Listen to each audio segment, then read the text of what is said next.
What's going on, everyone? Happy Self-Care Saturday. And I just wanted to let you know I had an amazing time with everyone that listens to the Momversation series. You know, just daily thoughts of a regular mom like me.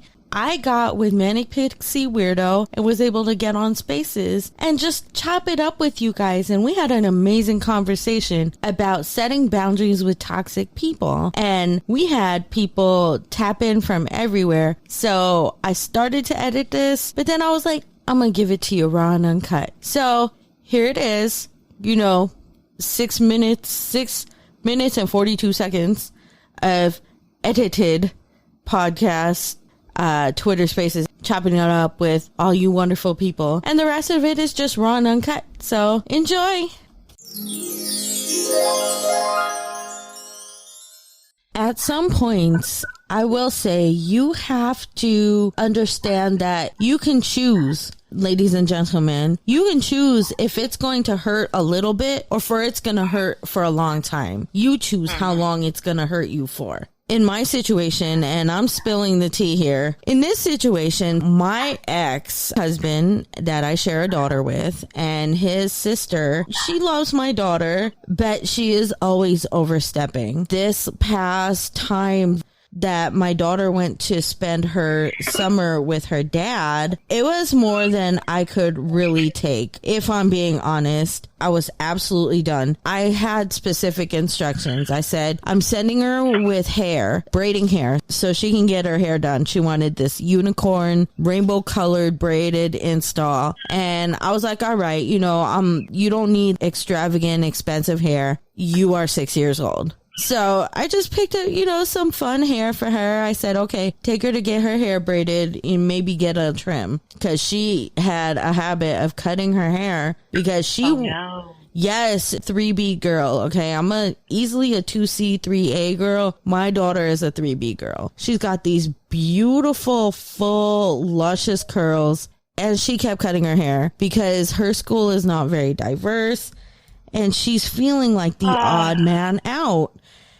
And, I feel really bad, but I spent a lot of time building her up and letting her know, baby, you're beautiful. I tell her all the time, you are beautiful, smart, perfect, just the way you are. I love your hair. Your hair is gorgeous. You don't need to change it. Right? Yeah. Yeah, absolutely. I mean, why would you need to do that? Why would that's not necessary. Oh, don't do that. Yeah, right? So she would snip off here and there and then realize that cutting it is not going to make it straight. So I sent her over there. She was just supposed to get a trim. As I'm on my way back, getting ready to film a John Venture, I don't know if you followed my YouTube channel. It's Going East with Mama G. So. Oh, no, I haven't yet. I need to do that. Yes, I have videos from the road trip back. We're in the process of editing another John Venture. But so we're on our way, and she sends us a picture. She cut my daughter's hair shoulder length. Now, all my daughter's pictures, she has waist length hair. This bitch cut my daughter's hair to her shoulders. And in my culture, we save the hair. We don't cut our hair unless it's, unless we're grieving, in punishment of a crime, or unless the young man is leaving the house. When the kids get to school age, we'll cut it for the first time, but we will save the hair. No videos, no nothing. She didn't even send a picture until that one time. And I saw my daughter had shoulder length hair. I was pissed. When I tell you, I wanted to fight this bitch. I'm not even kidding. And then I'm calming down. I get home. Summer progresses. I'm working on my book. I'm doing everything. You know, and I'm calling my daughter every other day. I try not to overwhelm them, and I'll do it like once every 3 days. You know, because that's her time. She hadn't seen her dad in like a year. Yeah, COVID. You know, usually she'll see him in the summer. She'll see him at Christmas. She did not see him for a full year. So I was like, okay, let me not kind of encroach on their time. I called like once every 3 days. So that... That's good, though. Yeah. That's like a fair amount of time, I think. But I got to know her stepmother really well. I really like her stepmother, honestly. I think her stepmother is nice. She's real easy to deal with. She knows that goal is to keep Carmen happy, to do what's best for my daughter. She and I work together on that. So, ooh, that's good. Yeah, I really like speaking to my daughter's stepmother. I'll be honest, I enjoy speaking to her more than I like speaking to my ex. Well then, that's good though. I think that's good though. Yeah. Like that's a good quality to have. That's admirable. Oh my gosh, absolutely, yes. Yeah, because, you know, look, co-parenting doesn't have to be painful. That's why we have coffee after dark. We have momversations, because I want everybody to know that these problems that we have, like, you're not alone. This is a common problem, but I did not think that the high conflict person in this equation would not even be my ex, because my ex can be high conflict at times. He's a pain in the ass, but I'm dead ass. He's supposed to send me money 30 days before we leave to travel. I have to remind him, and then he's like, "So are you on your way?" I was like, "I'll be on my way as soon as that money hits my account." He's supposed to go half. I'll wait. So, you know, his favorite thing back in the day was, it's in the mail. I was like, okay. Why is it always the same excuses? Yes, I don't know. What I'm saying? Like, they're not that creative either. It's just, like they all use each other's, and it's like, I know what you're doing. Exactly. It's like they gathered in a meeting and said, "All right, guys, here's a list of the 10 excuses that we can use. All right, this is the excuse we use."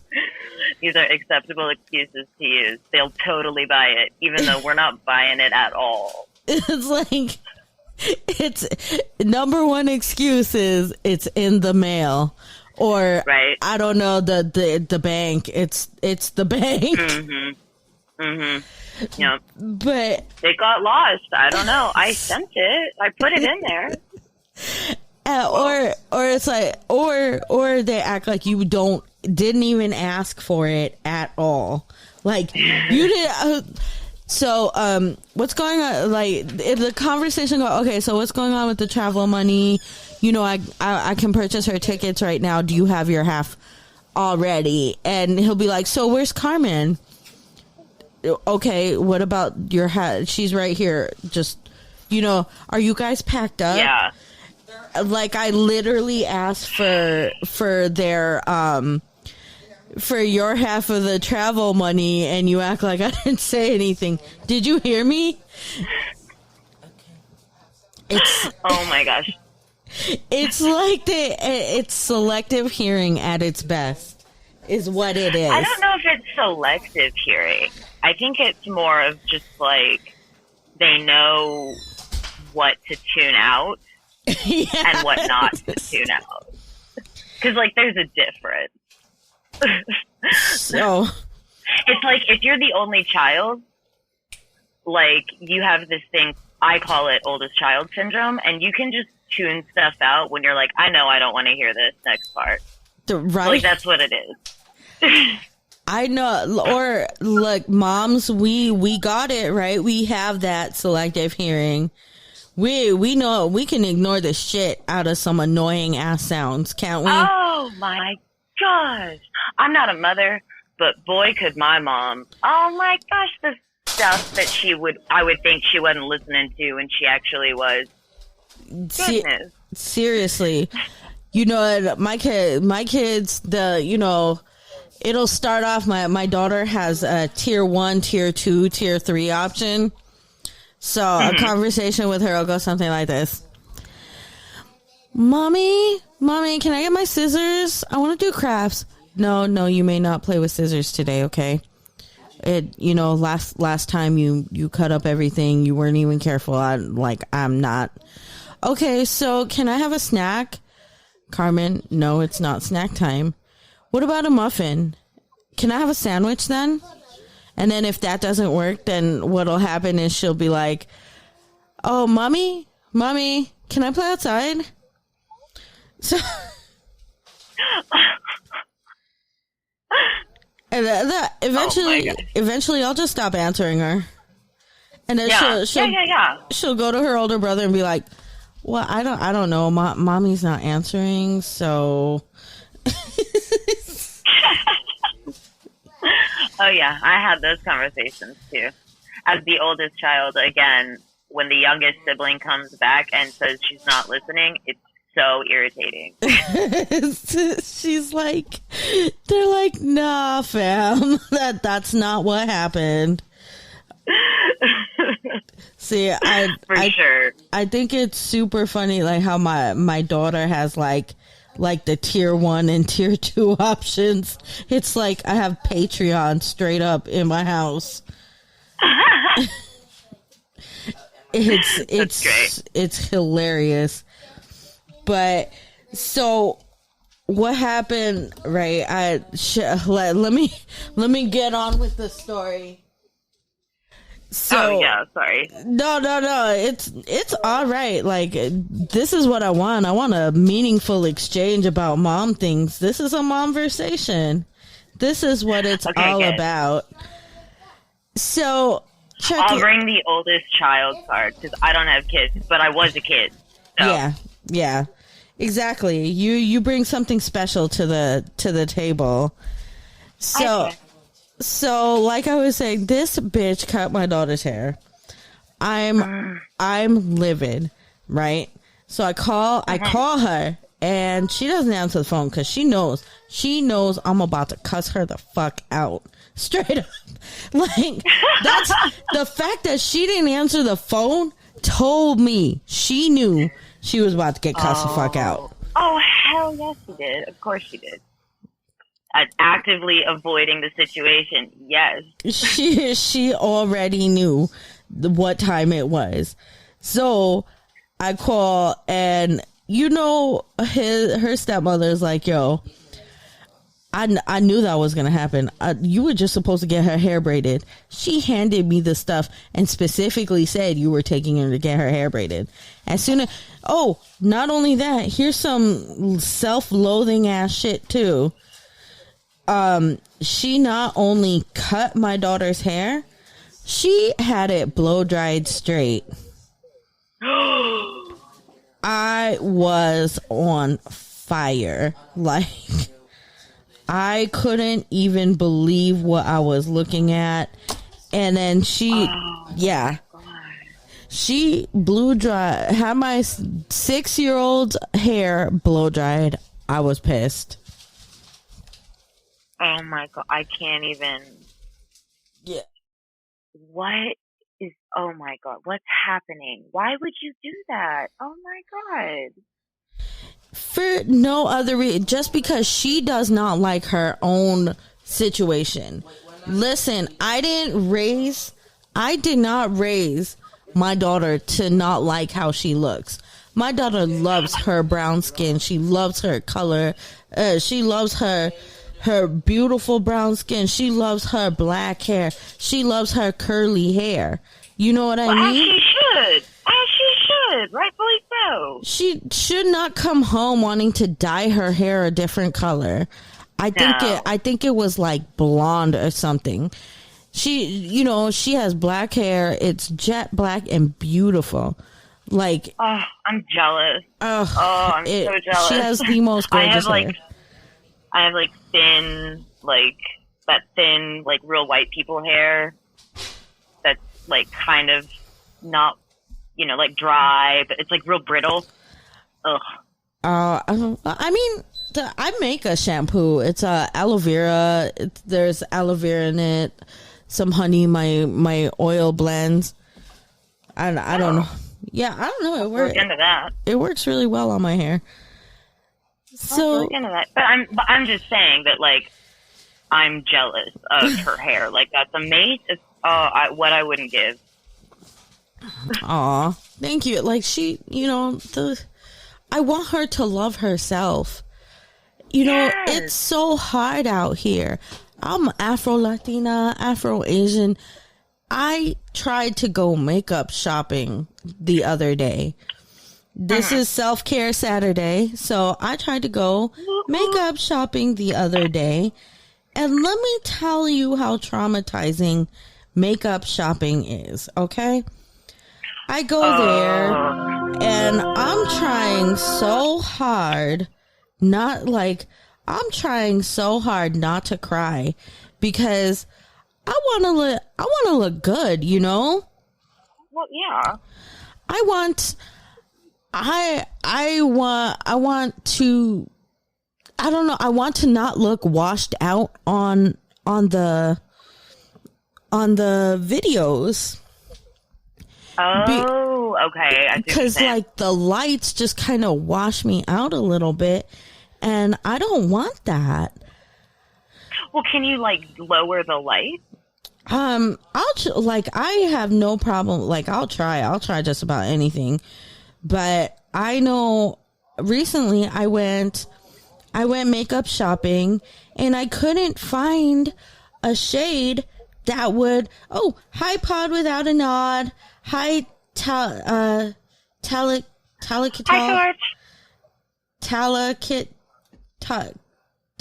Talk. I'm so sorry. I suck. But hi. You're fine. You're fine. How you doing? How's everybody? Hi. I got people entering into the Instagram live too. So. Oh, wow. Yeah. So I went shopping and couldn't find a shade of makeup that like works for me. And I went to the counter and I said, hey, excuse me, can you help me? And I swear this lady wanted to put me in like the palest shade of makeup. And she's like, oh, this is so cute. This will work for you. And I'm looking like my face doesn't match my arms or my hands. And I'm like, I'm going to go ahead and pass on that. So I asked for a nude color, but nude was entirely too light of a shade for me too. Oh. So, you know. Do they not make one? That's like slightly darker? Like a darker nude. There are like other nude shaded. Yeah, I don't know. It's really hard. How y'all doing on Instagram? I got Manic Pixie Weirdo podcast on my Twitter spaces here. She's wonderful. Her name's Abigail. And she's awesome. So we went and, you know, the industry is going to tell my daughter all the time, you know, that they're going to tell her without telling her that, you know, maybe she's not pretty enough or whatever. So I build her up. I tell her every day, you're beautiful, you're smart, you're perfect, just the way you are. Man, I have this show. I'm here with my mom bun, rocking the mom bun, talking about it. And this woman, not only that, she cuts my daughter's hair. She freaking has my 6-year-old's hair blow dried straight, and she does not listen. So I'm unholy pissed off at her. And then my daughter's stepmother calls me and says, yo, her aunt's here trying to pick her up and take her to North Carolina. And I was like, what? She's supposed to visit or something. And I'm sitting here going, whoa, hold on 1 second. I was like, first of all, this bitch cut my daughter's hair. Oh, okay. I can't be heard. All right. Uh-oh. Okay, so first of all, this bitch cut my daughter's hair. And then on top of that, she thinks she's going to arrive at my ex's house and take her to North Carolina without so much as a phone call to me. Uh-huh. Please, please, please tell me you went off. Girl, I went off, sis. And Okay, good. when my daughter came home. That's like laughable. And then she tells her brother, you need to file for sole custody. And I was like, we're over here making it work. I'm so easy to deal with.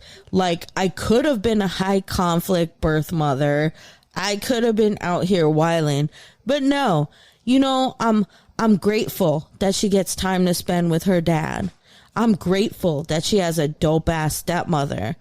You know what I mean? Like, dude, you're a good mom. At no point am I trying to make this hard. I'm putting my daughter's needs first.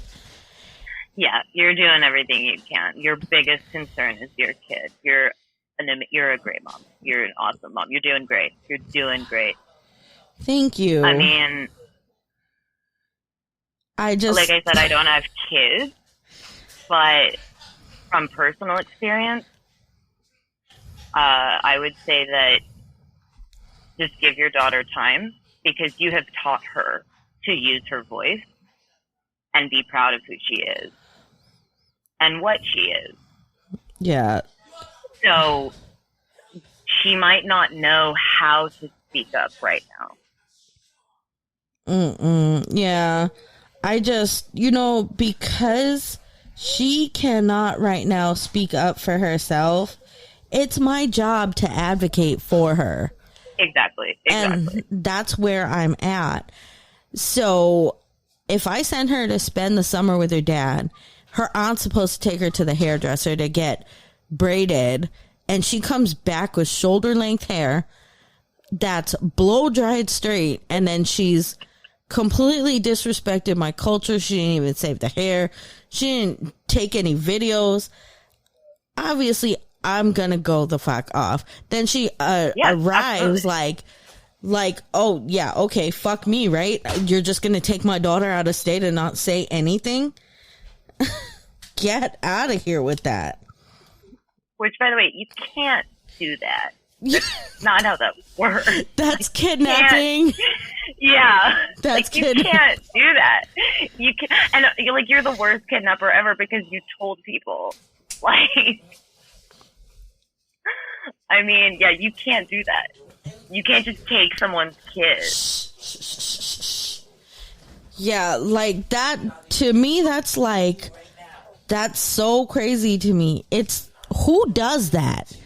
But here's the thing. Saying. She has always kind of overstepped. When she was a baby, when Carmen was a baby, she's like, oh, that's my baby. My ex made her the godmother, so she was always around. So, I tolerated her. She would straight up disrespect me. Like, she video chatted my daughter while I had the studio set up, and she was like, oh, Julia, and I had like 5 minutes, so I'm sitting here wolfing down some pasta real fast before I get on the air, and she goes, oh my God, Julian, are you gonna make a mukbang? And I was like, the fuck? No, the fuck is wrong with you? Oh my gosh. Yeah. So it sounds like you have tried. Like, you have tried and tried and tried and tried and tried to make this work with this woman. And at every turn, she's shutting you down. Yeah. So like, then, she's can really... can I cuss? Yeah, man, drop the F-bombs, girl. Okay, fuck her. Fuck this bitch. That's not even the best part. See, I've tolerated her because, one, I'm a veteran. I know I have a temper. I know I don't fight someone to just embarrass them. When I fight, I want the fight to be over fast. Oh, okay. You know, and I'm not talking about murder. Like, calm down, all you true crime pods out there. Calm it down. I'm not talking about murder.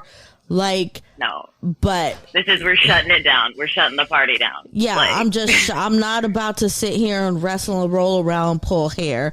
If you want to fight me, I'm gonna beat your ass straight like that. Right. Like it's your choice, and you signed up to do this, so I'm not gonna back down. Be Absolutely. Quiet. But yeah, no, it's just you definitely got to set that boundary of like, we're shutting this down. Absolutely not.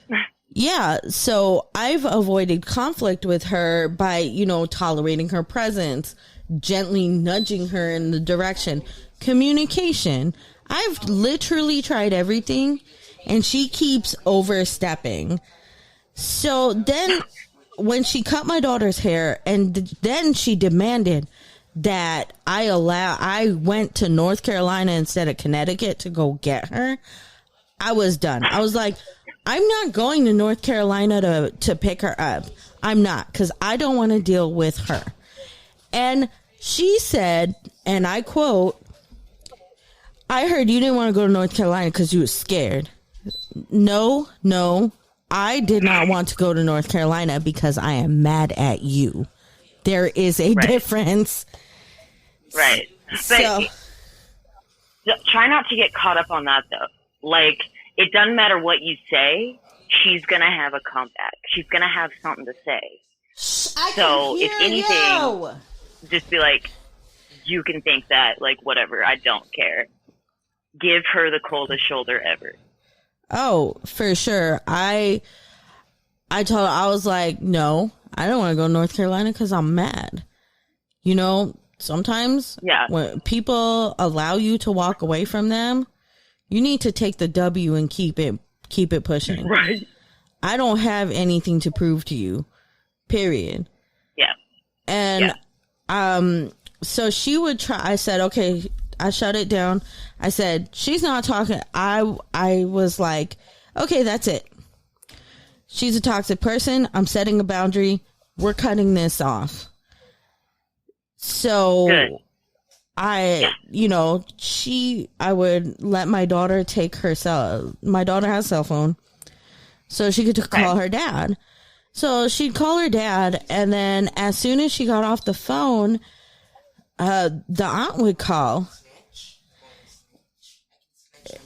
John, go, John, go. Everything okay? Yeah. Did I cut it off or? Oh no, you just like faded out for a second. Oh, I'm sorry. Yeah, I don't. No. Okay, so basically, I was like, I'm cutting it. So she would call. She would like piggyback off the phone call with her dad. So I caught her talking to my daughter. So I picked up the phone. I grabbed the phone and I said, listen, you're not about to have a conversation with my daughter before you have a conversation with me. This needs to be addressed. And I told her, I did not appreciate you cutting my daughter's hair. You do not get to arrive anywhere and take my daughter out of the state. So typical of a narcissist, what does she do? It's everybody else's fault but her own. Of course it is. I mean, how can it not be? I mean, of course. She's like, you made her cry. And then she'll say stuff like, don't forget, I was the one watching her with my mother when you were working. Well, let's do the math, shall we? If I'm married to your brother working 3 jobs, paying all the bills, and your brother had 1 job to watch the kids and you and your mother were doing it, does that look poorly on me as a parent? Right. Like, that's, you and I both know that's not how that happened, but okay. But see, and then she'll sit there knowing my daughter's there and sit there and start shading my daughter's father. Now, my daughter's father is a piece of shit with his little dusty behind. But, I'm not about to tell my daughter that. See, good mom. Good mother. You're so good at this job. So, I cut that shit short. I said, listen, look, you're not about to sit here and, you know, we're not having this conversation. Why? Because we don't have to. I don't owe you an explanation. I don't need to explain my parenting decision. She's like, I'm not a little kid, Julene. You're not about to talk to me like a little kid. I said, you cut my daughter's hair. You don't get to pick her up.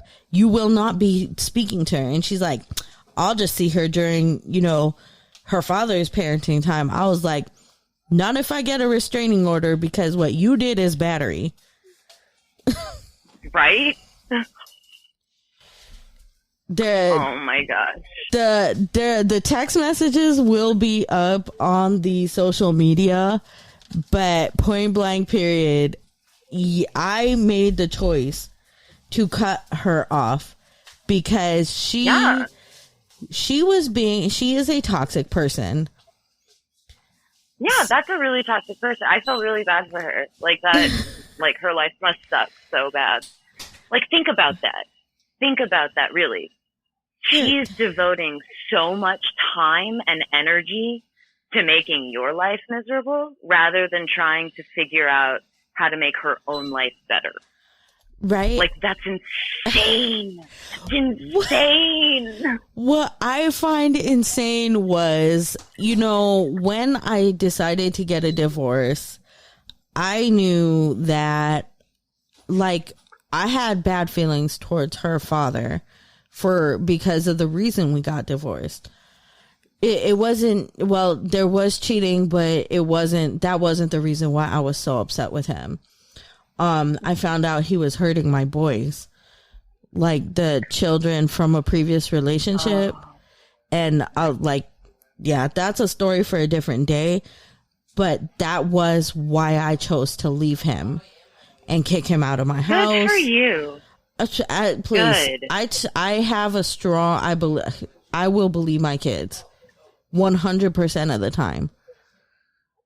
The day my son came to me and said this was happening was the day I put him out of my house. Oh my God. Congratulations. That's wow. That takes a lot to be able to, like, it takes a certain type of person to be able to have the courage to do that quickly too. That's amazing. I'll tell you what, because my kids, I love them. I'm always gonna choose my kids. Period. My kids can lie to me 100% of the time. If my kids say some shit like that is going down, I believe my kids. I'd rather believe them and be wrong than not believe them and be wrong. Absolutely. Oh my God. Yes. Yes. That's what it boils down to. So when I chose to get a divorce, I had some really angry feelings towards him. You know, like bad angry feelings towards him. Yeah, I mean, rightfully so. Like, I went to therapy. I tried very hard because I knew my daughter. He hurt my boys. He didn't hurt my daughter. I knew my daughter loved him, which is why I also put up with his fucking crazy sister. And at the end of the day, I didn't realize when reading all those books and all the literature about becoming a blended family and putting my daughter's need first, that I would ever have to take his crazy sister into consideration. Jonathan, go to your room. There's a train. Go to your room right now. Or put him in Nana's room. Sorry. Can you hear me? Yeah, I can hear you. My son's been really agitated, so if you hear him screaming in the background, that's what it is. Oh, that's fine. That's fine. There was a train, so I didn't want it to blow everybody's eardrums. It's I felt really bad because, you know, like with my son, what I generally tend to do is just remove anything he can hurt himself with and let him have his feeling, his emotion. So you hear screaming and craziness in the background, like, I apologize. It is what it is. I'm a special needs mom. This is a mom conversation. I'm rocking the mom bun. This is happening. Good. It doesn't. I don't care. I mean. So I know. I figured you'd tell me if it was a problem. No, I just wanted to acknowledge that so people don't act like I'm that person sitting at the bar with the bar burning down around me, even though that's what life feels like sometimes. For real, though. Oh my gosh. Yeah. So what ended up with this whole situation? I cut her out of my life. And I didn't feel any compunction to explain. I didn't feel any desire to explain this to anyone. Nor did I feel guilty about it because, like, counseling. Oh, my God. Therapy, you guys. Therapy, man. Therapy is life. Therapy let me know, yo, it's okay to not be okay. Absolutely. Oh, my gosh, yes. So when I decided, and it's okay to say so. Yes. It's and here's another thing, ladies. It's okay to tell someone, hey, listen, you're not about to do this to me, okay? These are my limits. Please. These are my hard limits. These are my boundaries. If you can't respect them, kick rocks. Yes, please. Oh my gosh. Ladies and gentlemen, ask for help. If you need help, ask for help. There's no shame. Exactly. I promise. There is absolutely zero shame in wanting to get help. So, Abigail, that's why I invited you onto this Spaces, because you talk about relationships. I do. The different type of relationships. Yep, I talk about all the different kinds of relationships that we have in our life. I talk about wrestling. I talk about stuff I don't know anything about, like wrestling. I talk about movies. I talk about math, casinos, depression, trauma, forgiveness, all the stuff. Yeah, all the stuff. Hey, and this Spaces had all of that. Oh, yeah. Oh, yeah. So, is there anything you would like to impart to our listeners? I mean, this is live, but it's also going on my Momversations podcast. Oh, cool, for sure. Just be kind to people.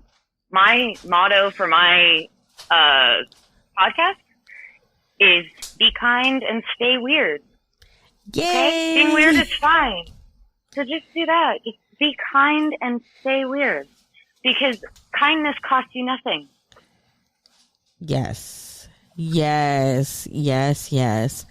I tell my daughter, if you can be anything, be kind. And then I also tell her, pretty girls don't do what? And then she'll say, ugly things. Oh, I like that. Yeah. I like that a lot. Because I feel like, I really want her to be beautiful inside and out. I don't want to have her go to school and be one of those mean girls like, I'm beautiful, but I'm also an asshole. Like, I didn't want that for her. Can I ask you a personal question? Sure.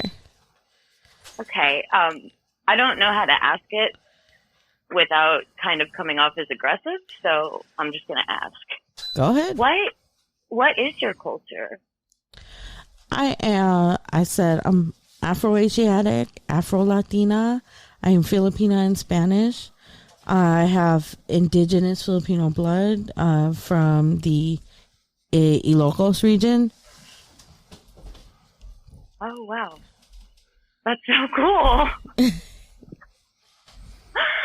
What is the part of your culture that has, like, with the hair? Like, what is that? Can I ask that? Is it sacred? Like, you don't have to tell me. It's not sacred. It's just a fact. You can Google it. It's not a best kept secret. Only thing is, a lot of colonizers don't realize that this is a thing because, the indigenous way of life was almost completely wiped out. So yeah, it was the indigenous Ilocanos are the ones, we don't cut our hair. The more intricate, the buns and braids are our thing. So the more intricate and elaborate the buns and braids are, like the higher, like the better style you are that you have. Oh, yeah, that's so cool. Welcome, Sandman. That's how are you? Welcome. Thank you for joining us. Yeah, so yeah, that is my culture. That's how it works. That's really cool. I like that. Yeah. Hey, welcome. I gave you speaking privileges. So Pixie and I, Manic Pixie, Abigail, I said Pixie, I'm so sorry. So fine. Abigail and I talked about my daughter's aunt, who I recently cut off because she was being toxic. So we're talking about letting it be okay to say I am not okay. And not apologizing for boundaries that you set. So the question, sounds good. Yeah, the question is, have you ever had a toxic person in your life that you had to set boundaries for and eventually cut off because they were not respecting them? Oh yeah. I have one less uncle.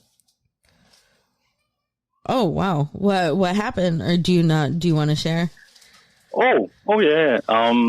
It's my dad's younger brother, and when my grandmother passed, he was a complete dickhead about splitting up grandma's stuff and took a big chunk of cash for himself.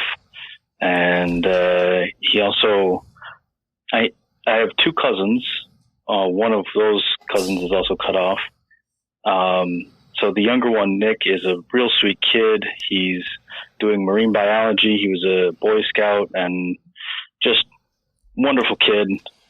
And his older brother, Jake, became one of those MAGA hat jerk-offs.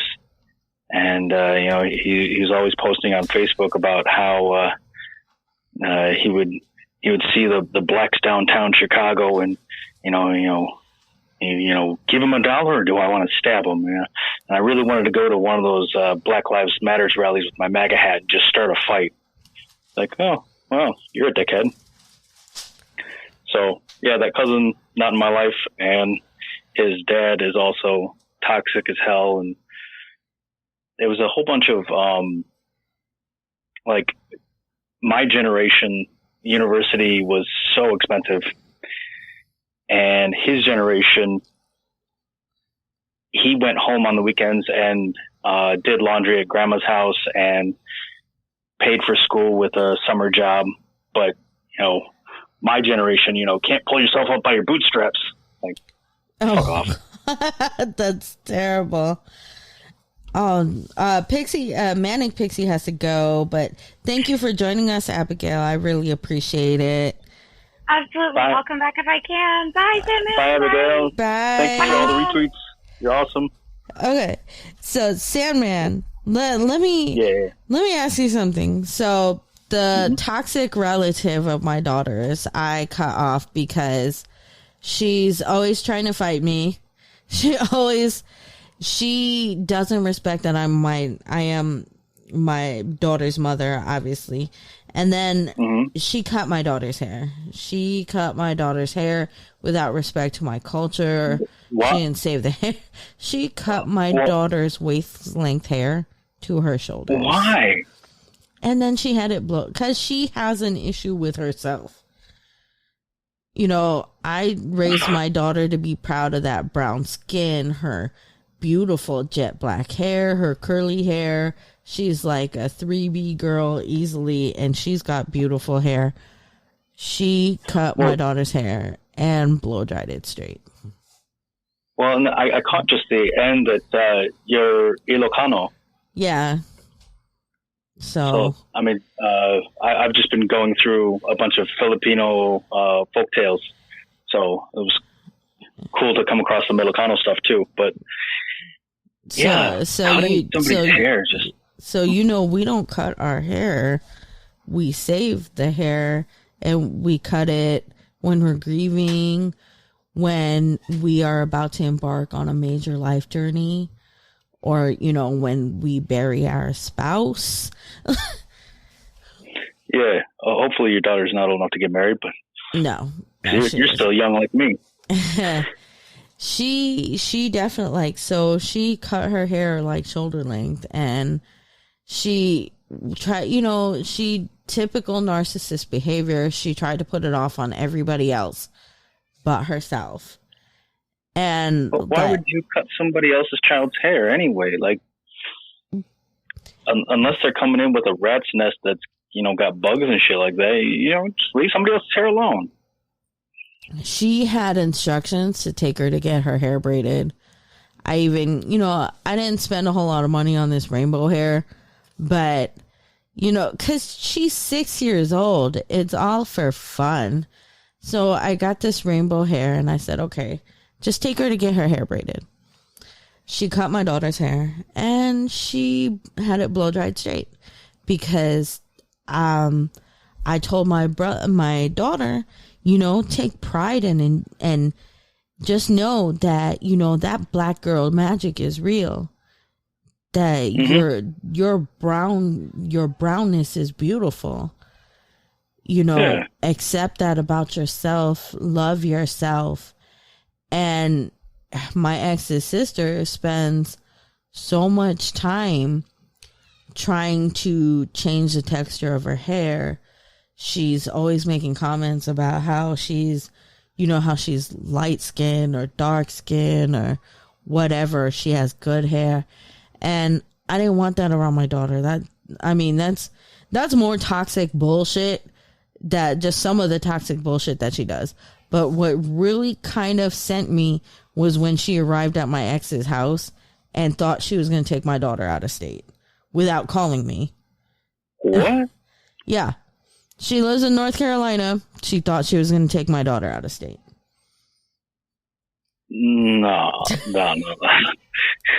You're not even the child's parent. What are you doing? She cannot accept that she is not my child's mother. Ever since my daughter was born, she acted like I climbed on top of her and got pregnant. Does she not have kids of her own? No, she does not. Mm. Yeah. So that's messed up. As a point, I made sure I was like, you know what? Enough is damn enough. I tried really hard to make it work with her because, I know my daughter loves her. I know she loves my daughter, but enough is damn enough. I'm just saying. Yeah. So I decided to have a conversation about toxic people. And I really need moms to know. Moms, parents, children, look, if this relationship is not working for you, let it go. Yep. Do not be stressed out. Do not have the feeling in the pit of your stomach like it's always a conflict. It's always a fight. Let it go. No, and if she wants to be around the kid, she can change her actions. She can not chop off somebody else's kid's hair. She can, of course, tell the parent that, hey, I'd like to take the kid out to another state. That's fucking weird. There's all this stuff.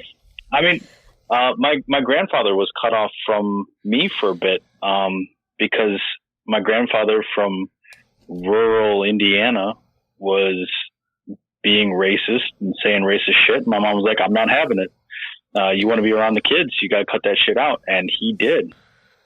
See, love, if you love someone, you will change. Well, not change yourself. Like if you're in a relationship and whatever. But if you personally feel like this will make you a better person, then by all means, make the choice. But I can choose not to want someone around my daughter who doesn't even love herself. Yeah, that's some weird paper bag shit with the light skin and good hair and all that. I've heard that colorism shit before, and ugh. It doesn't make any sense, yo. Like, for real. Like I said, I'm Afro-Asiatic, Afro-Latina, black is black, baby. Stop it. We got that. You know what I mean? Like, just stop. You got no argument here. Shit. It's not even really it's not about that. So if you are a strong, intelligent person, I tell my daughter to be beautiful from the inside out. Because I tell her, pretty girls don't do ugly things. I tell her you're beautiful, smart, perfect, just the way you are. And that's some good momming right there. Shoot. It is what it is. I mean, and as far as the MAGA thing, you said your cousin was a Trump supporter. Yeah. I want to go on record and say, look, there's nothing inherently wrong about leaning one way or another politically. There's something very wrong when your political leanings interfere with other people's right to exist. I forget which person said your right to swing your fist ends with the next man's nose. See, and the thing is, racists have been really emboldened of late. I always tell the story of how I had a racist neighbor. It sounds like a comedy skit. No, I have a racist neighbor, and I was blasting my music early in the morning. It was an accident. I didn't mean to.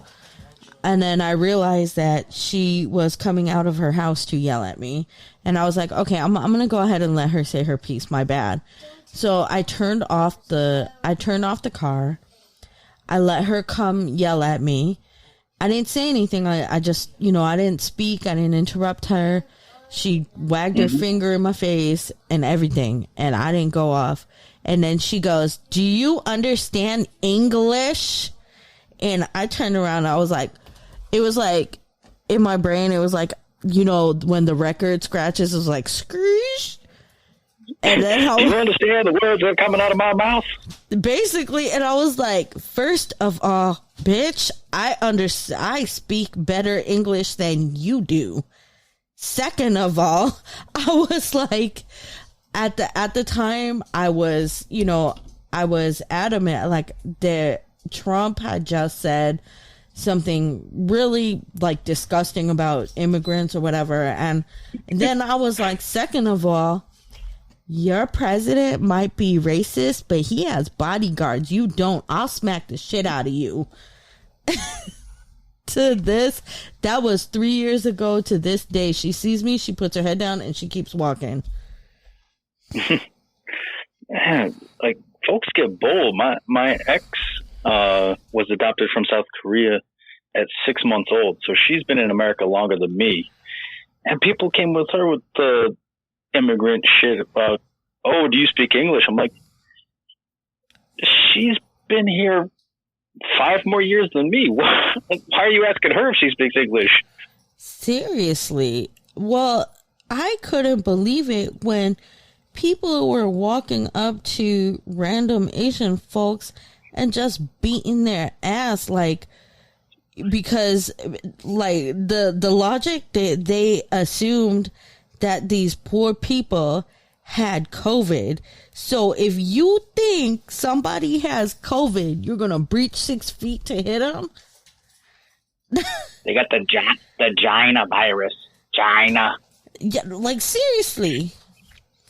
And I don't, like, first of all, you can call it whatever you want. You could call it whatever type of virus you want.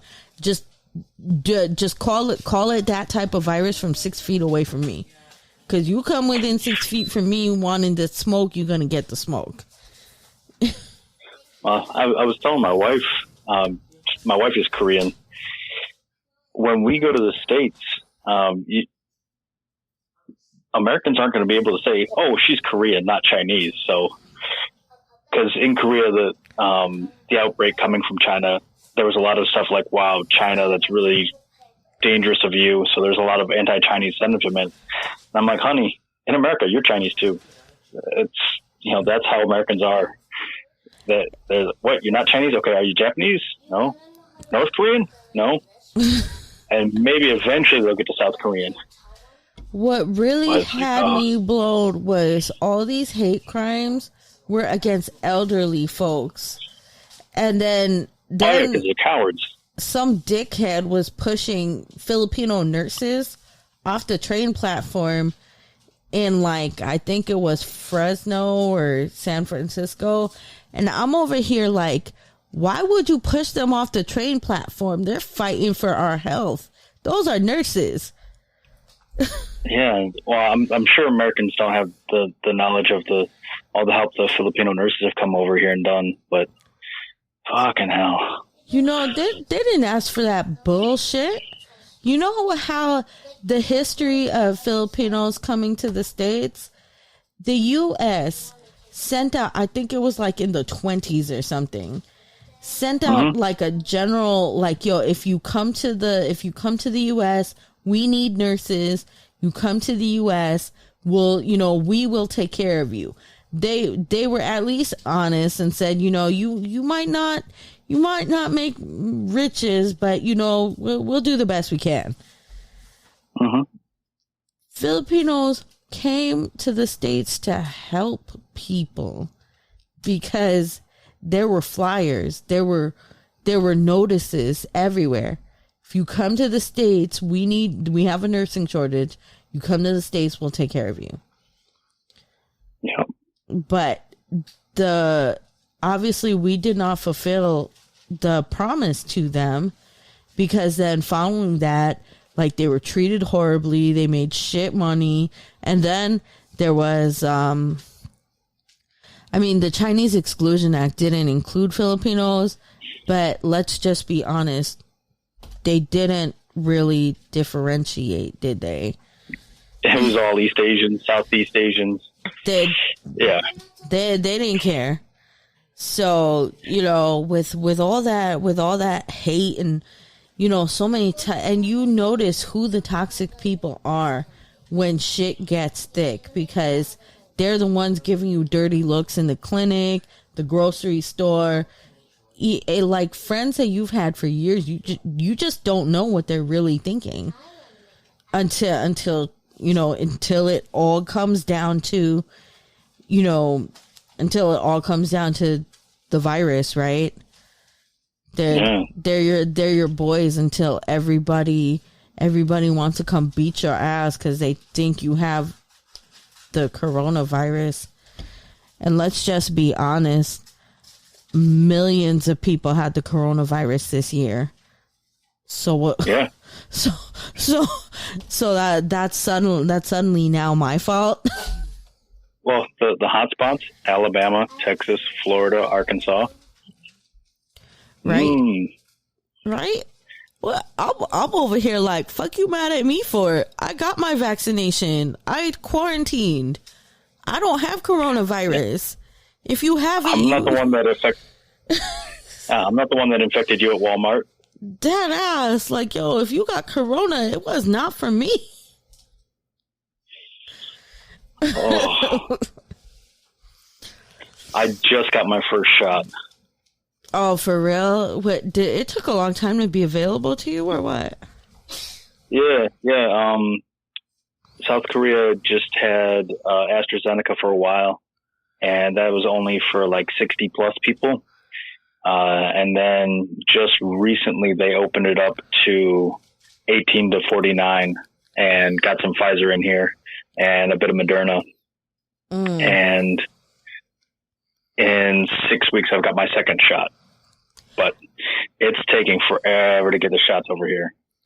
That's terrible. I got the Pfizer vaccine and it fucked me up, but not nearly as bad as Moderna fucked up some of my friends. So I've just had a sore arm. That was it. Like, just like somebody punched me in the arm for a bit. I was just like, yeah. Oh, wow. So my arm was sore and I had migraines really bad. and I couldn't take my naproxen that I usually take for it. So I don't know if that's usually how bad my migraines are or if the shot made it worse. Because you can't take ibuprofen. With the Pfizer shot? Yeah, with the Pfizer shot, you can't take ibuprofen. You got to take Tylenol, I believe. But I think Tylenol is what I took. Yeah. But I didn't even have anything bad. Just running up to my apartment. I live on the 4th floor.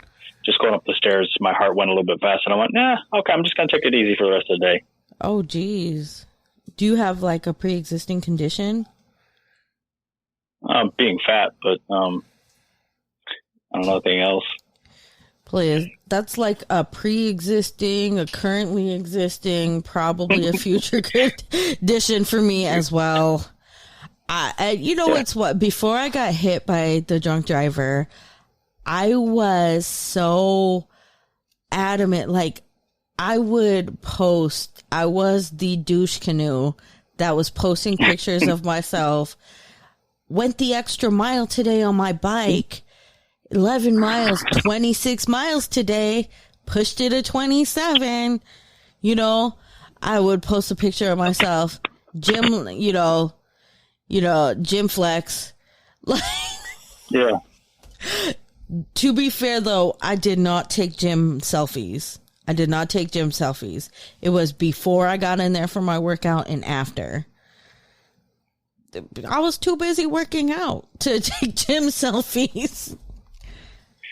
I gotta go back to the gym, but not until this corona shit settles. Yeah.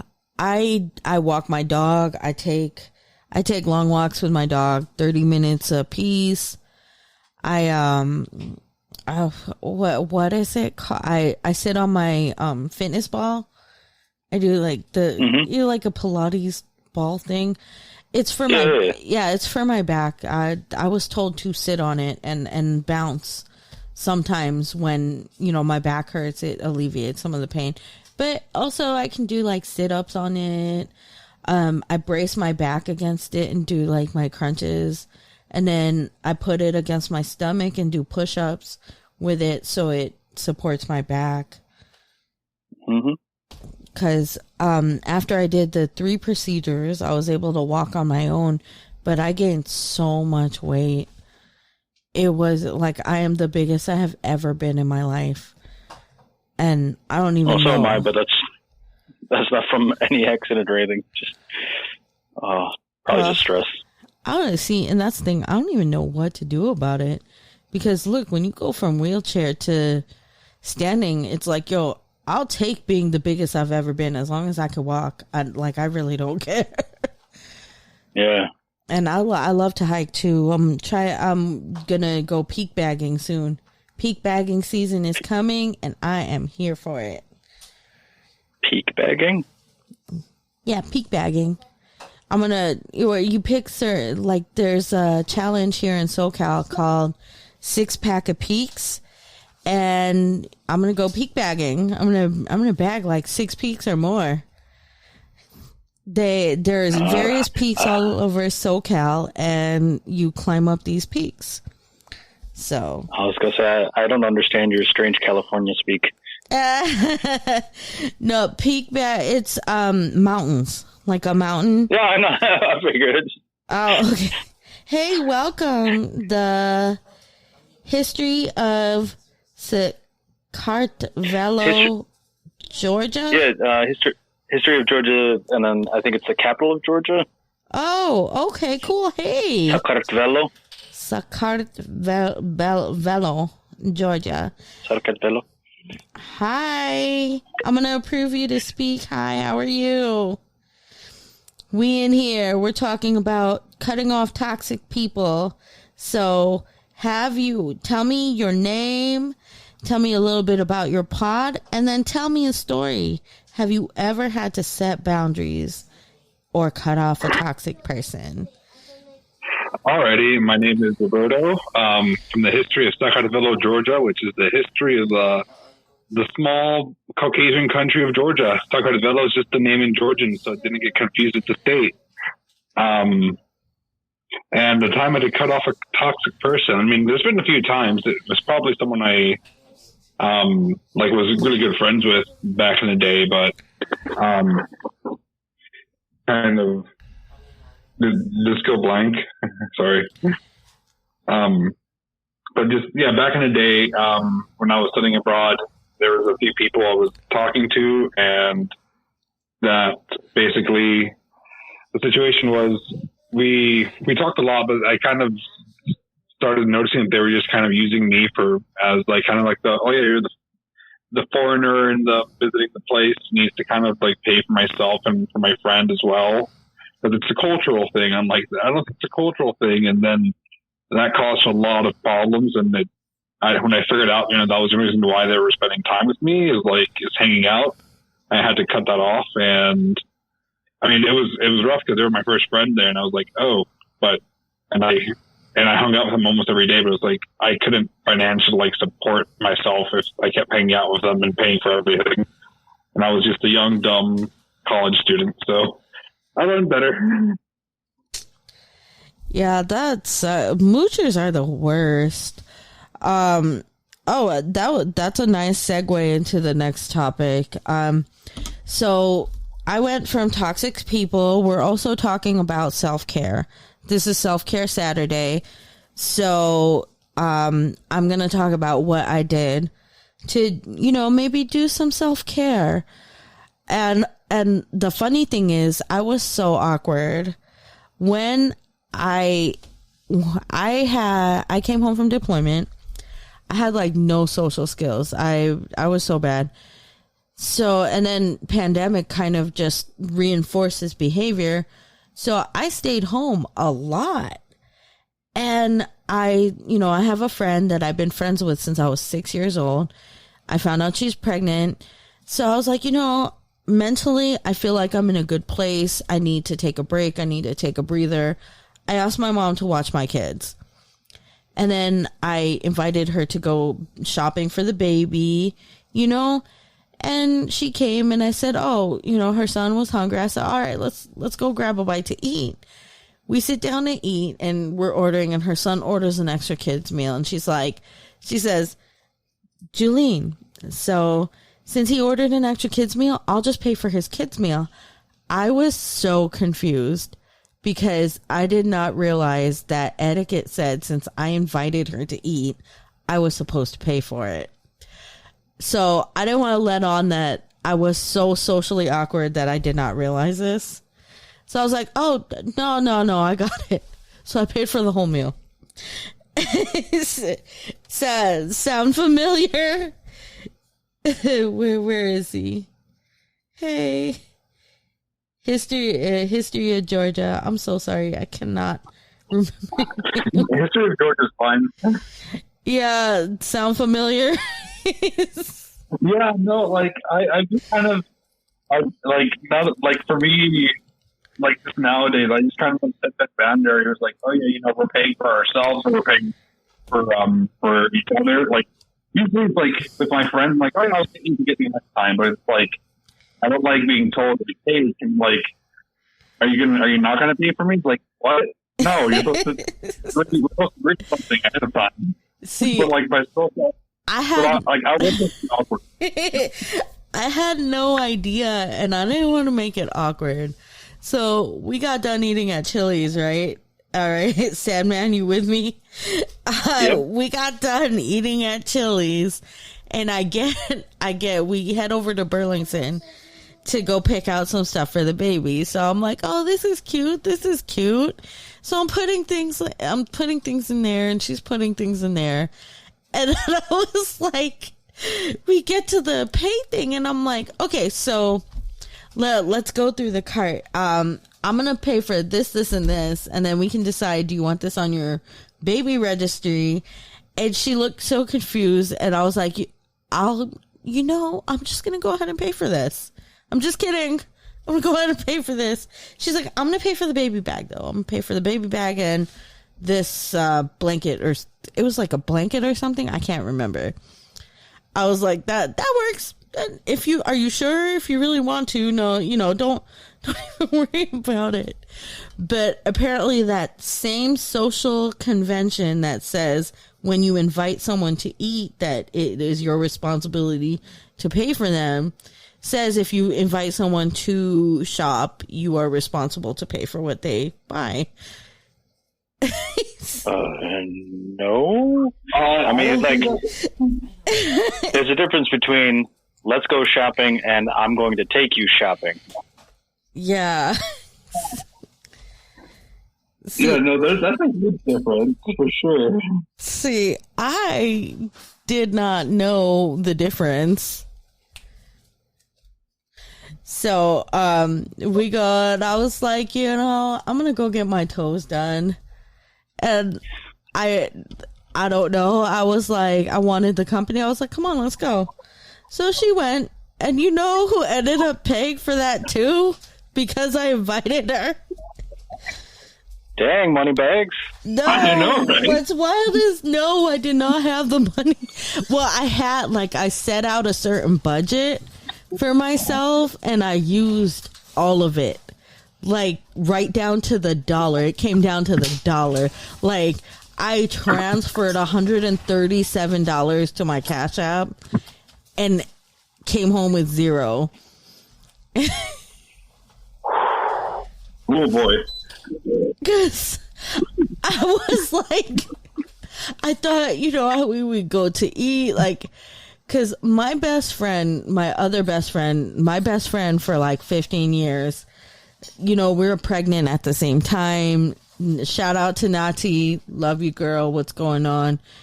She would be like, she would invite me out and we would pay for ourselves. Or, on the East Coast, a dude would ask me out on a date. He would pay for it. Like, I would pay for myself. So, or he would, you always bring backup money is what I'm saying. So, then if she invited me out and I didn't have the money, I'd be like, oh, nah. I'll tell her, oh, nah, well, it's on the injured list today. I really can't. I can't swing it. And, that's my best friend. So obviously she'll be like, bitch, I got you. Come on. I'll pick you up in an hour. Yeah, I don't know how it is in Georgia, but in Korea, there's a thing about fighting for the bill. So you'll see a couple of old guys slapping each other and pushing each other out of the way until one of them gives up. But generally, the oldest person pays, or you take turns and it rotates. But nobody's stuck with the bill. It's going much more to Dutch pay these days. But it really used to be, okay, round one's on me, round two's on you, round three's on somebody else. And you go out as a group and you go and enjoy, and you probably have 3 or 4 rounds of different bars or karaoke or something like that. Oh. Yeah, like in Georgia, it's basically like, well, usually they're just inviting you to their place and they're cooking for you because it's like a massive feast. But if you're invited, you're invited. It's usually like, oh yeah, here's a massive feast because we invited you. Because if you're invited, yeah, it's assumed they're gonna like pay for you. But most like younger people tend to just kind of like pay for themselves, or usually just offer to pay. And then I'm like, because when I went to visit my Georgia and I was with my Georgian friends there, I was like, no, I got you guys. It's like you guys are literally touring me around the city. I can at least pay for your food and meal and like other stuff. Like it's not a big deal. But yeah, it really depends. But like culturally, it's like only like with what you mentioned that your one friend said, it was basically like, oh yeah, like I got you, we got the money, but like it's usually someone usually mentions that they don't have the money, and someone's like, oh yeah, I got you, but it's not the whole I don't have the money, but I have the money. But I'm just assuming you're going to pay because I was invited. That's like a different thing entirely in my opinion. And it's like kind of talking to people. He's like, oh yeah, like I'll just pay for everything. Like, oh yeah, I was invited, so they have to pay for everything. I'm like, no, that's not a good thing at all. My fiance was explaining that to me last night.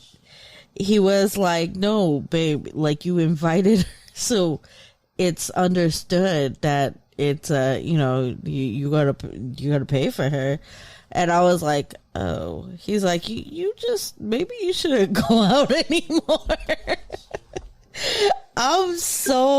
It has been so long since I've really socialized, and I didn't socialize much before the pandemic anyway.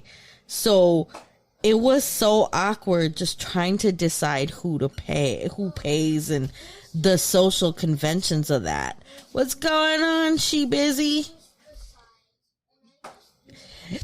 So, like for self-care Saturday, I just wanted to say, I took the time to get my toes done and hang out with some friends, and hey.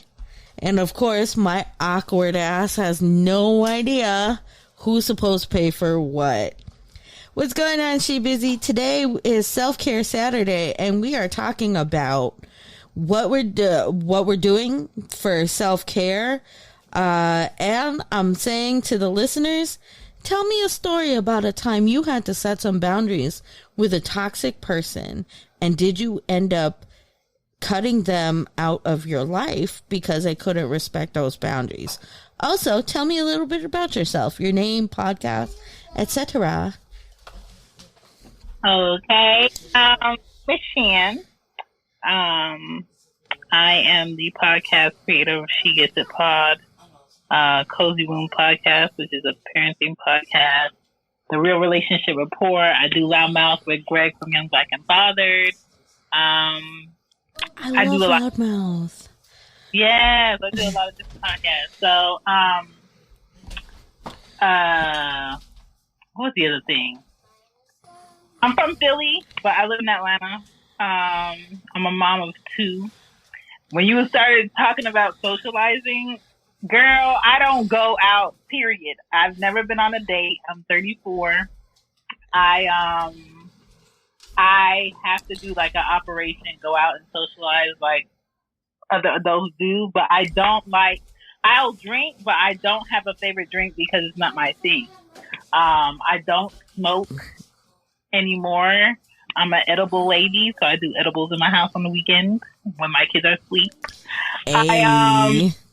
So like when it comes to like going out and having drinks with a man, that's something I would never do. 1, because I'm probably getting to know you. 2, I don't want you taking me home nowhere. And 3, I don't like not being aware 100%. So I will never just let that go unless I'm in my house and I know you.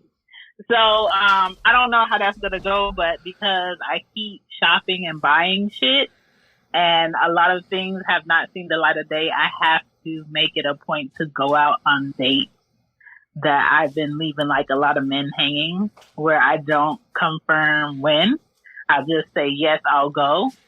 So I'm in the same boat you in. So when it comes to somebody toxic, yes, I've dealt with someone toxic. They suffered from only childism. They are cancer, meaning they're very emotional and sporadic and very about themselves, personality wise. And I had to like go to the courts where they had to basically mandate a restraining order with them for at least 2 years. And so we have a child together. So now it's a bit better because I think they know, like, yes, we've been cool for like 17 plus years, but if I have to go that route, I'll go that route. And so since then, it's been like we don't argue. We don't even let it get there. He dismisses himself before it gets there. So I feel like I had to be like the first woman to lay down that law with him instead of doing shit on his level. So there's always a way to deal with quote unquote toxic people. You just have to figure out how you're going to lay that down. So yes. Well, welcome. Yeah, for me, I am happily engaged. COVID canceled my wedding twice, so Damn. fuck COVID. COVID sucks. Fuck COVID all the way around. But yeah, I'm happily engaged. The socializing I've been doing lately is like learning to reconnect with my friends, you know, my girls. I get into a certain type of, I have PTSD. I'm a veteran. I get into a certain mood where I'll start to isolate, and then plus quarantine. So I have little to no social skills, which is what I was talking about, getting out here with the homegirls and not realizing that I had to pay because I invited her out, and that's what etiquette says. And I was so awkward, but my homegirl's still here, so she's still my friend, so that matters. Listen, it's I don't know. I have two crutches for socializing. The first crutch is I have 2 kids and I live by myself. The second crutch is this pandemic. And if it doesn't work, the other one does. So when it comes to like planning, I went to brunch with some friends, and it took us 3 weeks to fully plan that brunch where we could all go out at the same time. So I don't know. Like I'm not missing. I don't feel like I'm missing. I'm not like closed about dating, but I don't feel an urgency to date. I'm very observant, and me going out is more of me people watching instead of, I don't like it. Well, the thing about dating too, guys, is, especially like you gotta recognize red flags. I got lucky. My husband is wonderful.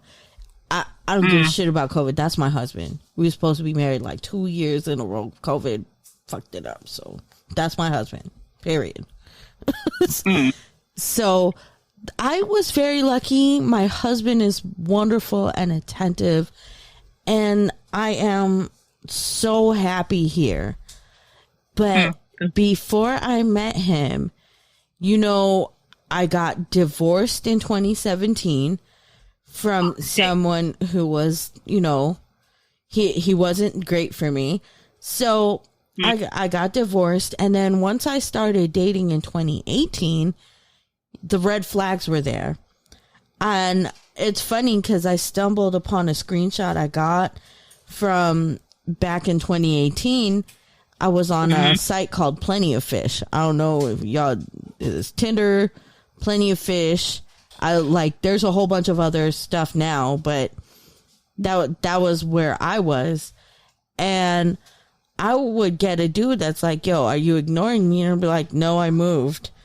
And he'd be like, yeah, okay. Why can't women just be honest?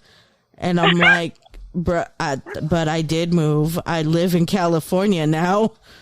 He's like, yeah, whatever. If you didn't want to speak, you should have just said so. I was like, look, first of all, you're not my man, so I obviously do not feel the need to tell you where I go at no point. And then the other one was a dude was like, well, you didn't text me.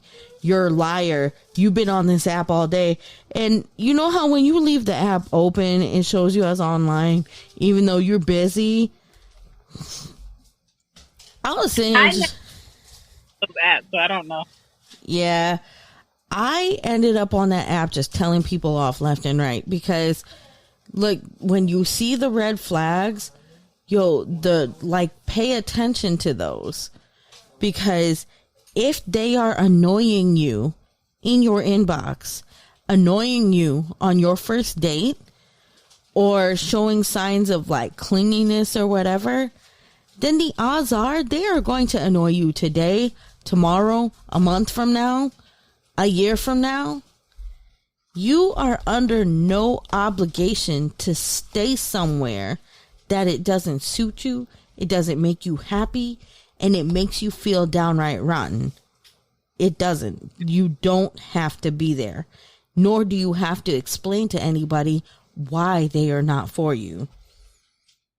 That's the thing. People today, like, I think it's fast and the illusion of what a relationship is. Everybody thinks it's for everybody, and it's not. So when they start talking to somebody that they like their picture, or they get too familiar too quick, or they start acting on feelings too early, or send unwanted dick pics. My God. This sense of obligation comes too fast, and then it's like, why are you so open? Like, why are your feelings so ready? And that's why I'm just like, no, I need to be within the energy of people. Yeah. I can do this virtual shit. I can do podcasts to talk to people. I can talk to guests. I can DM back and forth. I can message. But when it comes to actually getting to know people will be putting up costumes for 3+ years and you still don't know who they are. Mm-hmm. Oh, what do you think, Sandman? What do you think? What do you feel about the red flags of online dating?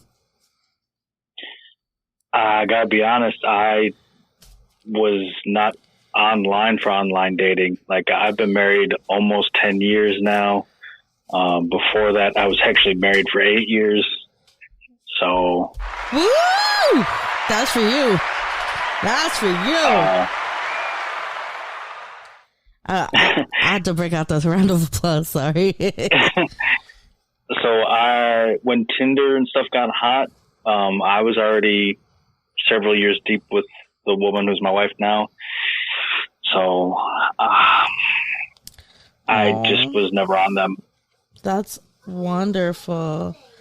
See, that's goals right there. I want to be the one that's like married 30, 40, 50 years. That's the other thing. Like, I don't even know if I want marriage. What? And so now, like, my male friends that see me, they just like, why you don't go on dates? And I'm just like, cause just the thought of it is a turnoff to me. Like, I don't want to see a complete stranger and then have to peel back their layers and then try to decipher if it's truth or not. I'm just like, let me do something that's a definite. Let me do what's for me right now that I know is definite for me because I'm honest with self. But to have the patience to figure out somebody else and to figure out if that gamble is worth it, mentally and emotionally right now, I don't care to do that. Well, it's not for everybody, and that goes back to self-care. You don't need to be in a relationship. When I got divorced, I was in a loving, wonderful relationship with myself. I went to therapy. I did the work because I wanted to be the best version of myself when I got ready to put myself out there, because my marriage showed me, one, there were some things with myself I needed to work on. Two, my ex was, like, he was a textbook narcissist. It was, when you get in an argument with someone and they got you feeling like you're the crazy one, that's how he made me feel every single day. Ooh, but I'm gonna have to cut this short right now. I'm so sorry, guys. I gotta take this. I will be on later on tonight. Peace out. I'm so sorry. I got to. Hold on. Okay. Shoot. No, I'm so sorry, guys. I have a special needs son, and he's very agitated. Yeah, I'm so sorry, but I will be back, okay? Okay, bye-bye.